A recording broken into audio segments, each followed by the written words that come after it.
अजित पवारांच्या निधनानंतर रिक्त झालेल्या बारामती विधानसभा मतदारसंघात पोटनिवडणूक जाहीर झाली आहे. उपमुख्यमंत्री पदाची धुरा हाती घेतलेल्या सुनेत्रा पवार या जागेवरून महायुतीतर्फे निवडणूक लढवणार आहेत.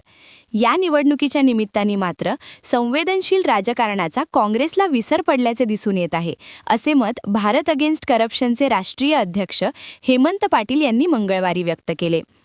एखाद्या नेत्याच्या निधनानंतर त्याच्या कुटुंबियांना पोटनिवडणुकीत प्राधान्य देत ही निवडणूक बिनविरोधात घेण्याची अलिखित प्रथा महाराष्ट्राची राहिली आहे. मात्र बारामतीत काँग्रेसकडून आकाश मोरे यांना देण्यात आलेली उमेदवारी या राजकीय प्रथेचा भंग असल्याचे मत पाटील यांनी व्यक्त केले. दादांच्या अकाली निधनानंतर ही निवडणूक बिनविरोध व्हावी अशी महाराष्ट्राची इच्छा असल्याचे देखील पाटील म्हणाले.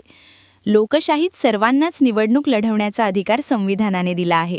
मात्र राज्यातील एका उपमुख्यमंत्र्याचे अपघाती निधनानंतर रिक्त झालेल्या जागेवर सर्व पक्षांनी आपसी सहमतीने बिनविरोध निवडणूक होऊ देणे एक संवेदनशील लोकशाहीचे प्रतीक आहे.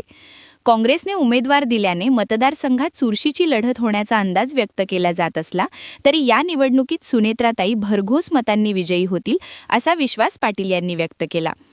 सुरुवातीपासूनच ही निवडणूक बिनविरोध व्हावी यासाठी महायुतीकडून प्रयत्न सुरू होता. शिवसेना ठाकरे गट आणि राष्ट्रवादी शरद पवार गटानं या निवडणुकीसाठी सुनेत्रा पवार यांना आपला पाठिंबा जाहीर केला आहे. अशात राजकारणात भावनात्मकतेला दूर सारत काँग्रेस निवडणुकीत उतरल्याने आश्चर्य व्यक्त केले जात असल्याचे पाटील म्हणाले.